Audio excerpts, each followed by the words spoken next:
Bienvenue à tous. Aujourd'hui, j'ai Bertrand Xavier qui est auditeur comptable, mon invité du jour, qui est également situé au Gabon, en Afrique.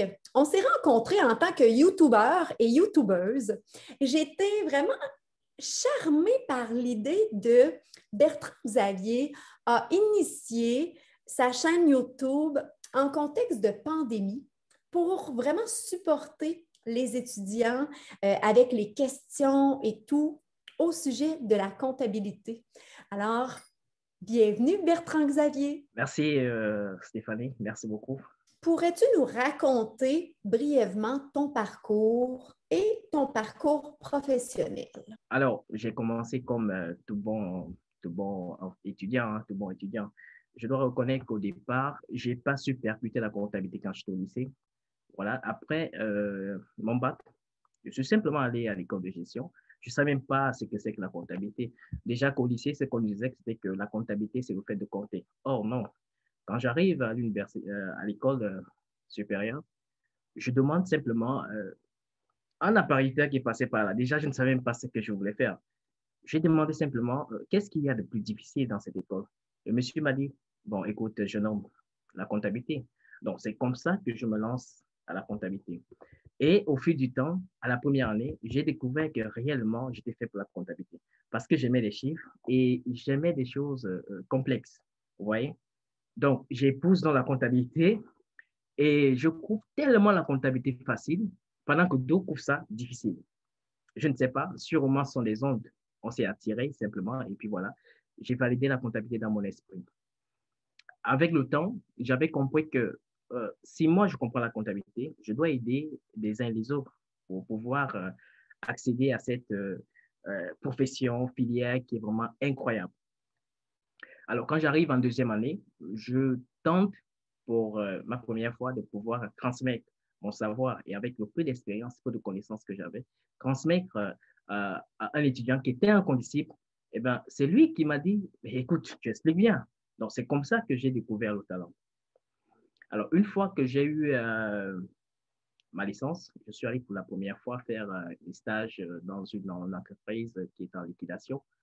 Et c'est comme ça, comme j'aime bien faire les choses, ils m'ont bien accueilli. Ils ont même voulu me garder, mais les conditions n'étaient pas favorables. Mais tout ce que je recherchais, c'était du bon travail, faire un travail toujours nickel. Parce que, vous saviez, mon père m'a toujours dit, quand tu fais quelque chose, fais-le bien. Ne pense pas demain, non. Ne pense pas à l'intérêt voilà, de monétaire, non. Il faut faire avec un bon cœur. Alors, je pratique la comptabilité dans cette entreprise en tant que stagiaire et je valide mes stages.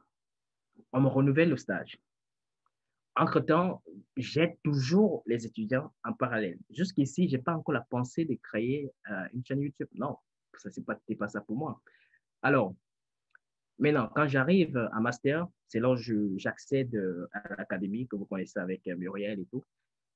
J'accède à l'académie comment? Parce que ce qui me permet d'accéder à l'académie, c'est simplement le fait que j'étais un manager de l'activité familiale. Donc, Muriel et son équipe me découvrent sur Facebook et m'envoient le lien et me disent, bon voilà, tu peux accéder à notre académie.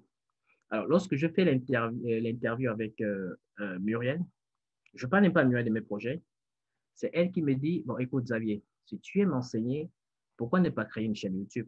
Vous voyez, c'est Muriel qui me donne l'idée. Bon, j'hésite un peu, mais Muriel me dit, il faut le faire. Moi, je me dis, c'est à long terme, peut-être dans 5 ans ou 10 ans que je pourrais le faire. Non, Muriel m'a dit, c'est mieux de garder, de commencer maintenant et de mûrir en expérience. Est-ce que vous voyez? Donc, c'est comme ça, avec la pandémie, bien sûr, j'ai déjà terminé mes études universitaires parce que ça allait dans, vous savez que la pandémie a fait, bon, ça fait aujourd'hui 2 ans. Voilà. Donc, j'enchaîne directement avec ma chaîne YouTube. Et quand je commence ma chaîne YouTube, j'ai envie de me décourager parce que j'ai pas assez de temps. Mais les étudiants que j'encadrais, vous savez, vous pouvez encadrer 10 étudiants, 20 étudiants, sont eux qui me motivent, qui me disent, monsieur, vous avez, euh, vous avez la plume, il faut le faire. C'est comme ça que je me convertis de manière totale sur ma chaîne YouTube. Et aujourd'hui, franchement, je suis à l'aise là-dessus. J'ai envie d'aider tout le monde et même toute la terre. Il suffit que vous pratiquiez la comptabilité, je viens vers vous. Donc voilà, s'il faudrait dire un parcours professionnel, euh, je n'ai pas vraiment, puisque je commence à peine, je ne veux pas dire que j'ai une grande expérience là-dessus, mais non. Mais de manière théorique, oui. Mais de manière pratique, en enseignant les étudiants, oui. Mais dire que de manière professionnelle, non, non, non, je n'ai pas encore vraiment un grand parcours en tant que tel. Mais l'envie, le boost de pouvoir aider les étudiants est là. Voilà, donc je le fais depuis des années et je me sens bien là-dessus. Comment s'est déroulée la pandémie pour vous d'un point de vue isolement, transformation avec les nouvelles règles au Gabon, mais également en lien avec votre pratique en tant que comptable? La pandémie, en général, n'a pas été facile pour tout le monde. Mais bizarrement, de mon côté, ça a été un point positif.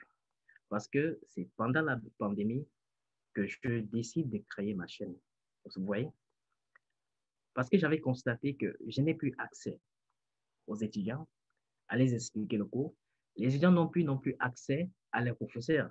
Donc, du coup, les pauvres sont dans leur coquille, ils veulent réaliser leurs rêves, mais ils n'ont pas les outils pour pouvoir réaliser ce qu'ils ont envie de faire. En créant donc cette chaîne, je veux dire que la pandémie, en quelque sorte, en arrière-plan, m'a quand même aussi aidé. La pandémie m'a juste permis d'officialiser de manière définitive ma chaîne. Vous comprenez? Alors, comment est-ce que je procédais? C'était assez simple. Puisque j'ai des contacts avec les étudiants, on peut communiquer via WhatsApp. On programmait facilement bon, à des heures où tout le monde peut être à la maison, par exemple 18h jusqu'à 20h. On travaille là-dessus calmement. Mais seulement que, vous savez, on ne peut pas satisfaire tout le monde. Mais ce n'était pas facile pour les gens parce que beaucoup sont découragés. Ils se sont dit, surtout ceux qui étaient en classe d'examen, ils se sont dit, bon, de toute façon, l'examen n'aura plus lieu, donc du coup, on se décourage. C'est ça. Vraiment, sur ce côté-là, ça a été vraiment un impact pour certains étudiants. Mais ceux qui ont cru, ceux qui sont allés vers l'avant, on a bossé, on a travaillé et ils ont validé. Félicitations, ce mode solution vous a donc apporté un plus. Donc, actuellement, vous œuvrez avec une chaîne YouTube depuis quelques mois. Et quel aspect vous aimez le plus avec ce défi de la chaîne YouTube, ce défi d'enseignement? Parce que à la base, vous n'êtes pas enseignant. C'est bien ça? Ouais, normalement, oui. Alors, tout ce que je peux vous dire, c'est que j'aime juste me retrouver en face de l'écran. Je suis en train de... C'est-à-dire, je suis dans mon monde où je m'imagine que j'ai des étudiants en face de moi.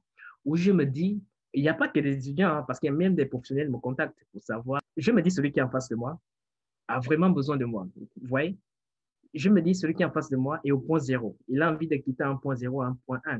Vous voyez? C'est une passion pour moi. Donc, lorsque je me trouve en face de l'écran, je me sens bien. Voilà, voilà, on va dire, le seul aspect où je me sens vraiment, c'est-à-dire, je suis dans mon monde. Lorsque je suis devant l'écran, c'est tout ce que j'aime. Véhiculer le message, parler de ce que je sais faire, voilà. Et quand ça porte ses fruits, c'est un encouragement pour moi.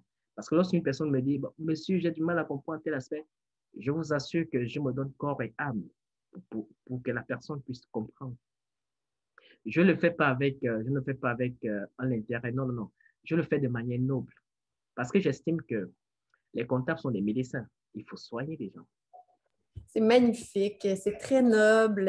J'admire beaucoup ce désir de servir.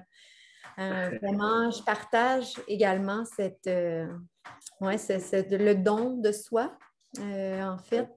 Alors, félicitations. J'invite tous les auditeurs et les auditrices, tous ceux et celles qui me suivent, à suivre également Bertrand Xavier sur sa chaîne YouTube. Je vais placer le lien sous la vidéo dans la barre de description. Je vous invite aussi à commenter, placer un Oui, pouce. à liker, pourquoi pas. À Oui. s'abonner aussi. Exact, sur cette entrevue. Et si ce n'est pas déjà fait, que vous arrivez, que vous tombez sur ma chaîne par hasard, eh bien, je vous souhaite bienvenue et je vous invite également à vous abonner à ma chaîne. Alors, bonne fin de journée à tous. Oh, Merci mais par encore. contre, non, non, attends, avant de couper, par contre, il faudrait que Oui. je big up la famille, hein, voilà. Je dis bonsoir à mon père, bonsoir à ma mère, bonsoir à tous mes oncles, voilà. Bonsoir à toute ma famille, voilà. Big up, parce que c'est toute la famille, hein, bonsoir au village, voilà, tout le monde, je salue tout le monde, voilà.